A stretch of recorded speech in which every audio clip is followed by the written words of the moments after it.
Assalamu alaikum. Wa alaikum assalam wa rahmatullahi wa barakatuh. Actually, there is one question who give us, give me a pain, and I'm looking answer for that question. Like Prophet Muhammad sallallahu alaihi wasallam is rahmatul lil alameen. I just think like the day when I stand in front of Allah, if Allah asks me, I'm Sabah and I'm a school teacher, and my question is, if Allah asks me, like the day you on that time, all over the world, time to time, people make cartoons of Prophet Muhammad. They disrespect Prophet Muhammad sallallahu alaihi wasallam. What did you do? I'm a normal person. I can't do. I feel helpless. And people use so-called freedom of speech. And when they did something wrong about our Prophet Muhammad sallallahu alaihi wasallam, it hurts us. It's bleed. Means I don't know what to do and how I stand in front of Allah. So that is my question. Like what I do and how to handle this pain. And being a Muslim, what would I do? The sister asked a very important question, that what if someone abuses the Prophet, draws cartoons against the Prophet, insults the Prophet, it hurts you? Good. That's a sign of a mu'min. If someone abuses the Prophet, it doesn't hurt you, that means you're not a mu'min. If someone abuses the Prophet and nothing happens to you in your heart, then you are not a good Muslim. Very bad. If someone abuses the Prophet, the Rahmatul Alameen, something should happen in your heart. If not, so that itself, that something is happening in your heart, shows that you're a mu'min, sister. Number one. What should you do? I've given a talk on 15 action point for the Muslims when someone abuses the Prophet or attacks Islam. It's a full talk of mine of 1 hour. I can't do that now. But number one is that a Muslim should feel something in the heart. What he can do? 15 action point, doesn't have time. Number one, least you can do is first feel bad in your heart. Number one. Object to the thing what's happened. At least object in your heart. Make an objection in your heart that what the person has done is wrong. What the Danish cartoon is wrong. Number one. First you have to in your heart go against the person who has done it. Number one. Number two, try and spread as much as you can, whether on the internet, whether on your Facebook, whether on your whatever you have. See to it that you spread the objection to the other people so that they know it is wrong. You can take from the internet books on the Prophet and spread it. You can distribute literature, you can distribute pamphlets, you can take a part in, I'm just saying fast. You can take a part in a protest. And you try and contact 10 most influential people that you know. You may know the manager of your building, no problem. Someone you know, phone them and tell them, my objection is there, see to it to convey to others. Who is 10 most influential? In my thing, okay, I've got some top people in the world. And I tell them, what is the government doing? I call the Prime Minister, I call the Minister. I'm a small person. But I know these people. I text them. It has shown wonders. He immediately writes a letter. Okay, take objection. Call the ambassador of Denmark. Call the ambassador of France. Good. So 10 people who are the most influential according to you in your list, you tell them. They may act or not is different. They may be small people. They may be a principal of your school. Tell him they're the Prophet. We have to do something. What do you have done? Then if there's a protest, take part in the protest. But see to it is peaceful.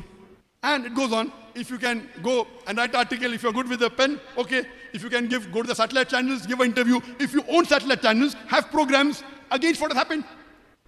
Your social media may be blocked. When I wrote against Macron on my social media, my Twitter got blocked. What I wrote, only a verse of the Quran, that Allah will punish those people who curse the Prophet. Blocked. No problem. We start again. My Facebook was blocked in 2012. We got it after 6 months, 2013. Now, mashallah, in 10 years, it has reached 23 million. My Twitter gets blocked always. We are doing for the sake of Allah. Then on a higher level, this is the level of a layman can do. Contribute something. You can give 1,000 riyal, give 1,000, give 100, give 10, give 1 riyal. Whatever we can afford, contribute to the cause. We should have batteries of lawyers to see to it that you can make an international court of law against these people. Then on a government level, we should make a protest against the ambassador of that country. Tell him what your country has done is wrong. If it's from France, make a gun. On a higher level, you can boycott the goods. I'm going level. Short. You can boycott the goods. On a higher level, you can do diplomatic relationship can be stopped. Like how with Israel, we have no diplomatic relationship. More on the higher level, if we ummah are united, unfortunately we are divided. We are 2 billion people in the world. And we can't even protect a prophet. It's a shame on us because we are divided. When we had the Khilafah, at the time of Turkey, I think Sultan Mohammed, very weak yet, he told France, when they were making a play against the Prophet, he wrote a letter and they stopped the play. When they went to UK said, we'll not stop. He said, if you don't stop, you don't know. We Muslims love our Prophet. We'll give our lives for him. And they stopped the play. Because we were united, we had one Khalifa. Today we don't have. That time we were not even 1 billion people. Today we are 2 billion people. Allah has given us the wealth. Today the Muslims are the richest in the world. Allah has given us the black gold. What's the use? Because we are not close to Quran and Sunnah.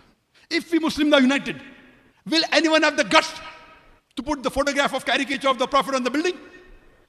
The problem is, we love the kuffar more than Allah and more than our Prophet. We think they can protect us.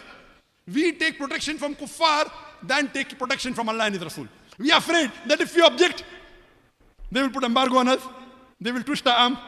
Let them twist. Allah is testing you. Allah tests everyone according to their level. What level Allah has given you as a teacher, are you doing your job? Allah will not question you whether that prime minister or that president of a Muslim country did the job or not. Did you do or not? Allah will question me. I as a speaker, Allah has given me this fun and knowledge. How to speak. He made me orator. I was a stammerer. Do I use my oratory power to support the Prophet or not? If I don't, Allah will take away from me. Who am I? So the problem is, we should have faith in Allah. We should have faith in the last and final messenger. And our Prophet said, anyone who does not love Allah and His Rasul more than himself, he is not a believer. Unless you do not love Allah and His Rasul more than yourself, then you are not a true believer. So the problem is, we are so much influenced by the Western world, so much influenced by the worldly things. We are so bothered, if I do this, what will be the consequences? If I do this, I'm a poor person, I'll be kicked out of the job, I'll lose my this, I'm a die, I won't be called again, this country will happen to this. Why are you bothered? You have Allah with you. On my WhatsApp status, it says, I am nothing without Allah. Before, Alhamdulillah, our organization in Bombay was the largest private Dawah organization in the world. We had more than 500 people working full-time only in Bombay. Then few hundred Chennai here, all over the world. Largest private Dawah organization. We consulted McKinsey. Do you know McKinsey? McKinsey. Who knows McKinsey here? MashaAllah. McKinsey is the expert organization in consultation. We consulted them about what will happen. I won't be there. How long will I live? So we consulted them and we were planning, okay, there should be someone who should be next good speaker, next administrator, and so on and so forth. We never planned. So we are planning, maybe after some years I will not be there. How should the organization continue?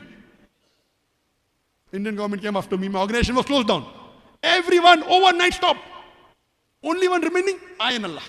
So we never thought the scenario that a full organization will be closed, but I am with Allah. Imagine this is better. Full organization closed overnight. Hundreds of people gone. All our property taken.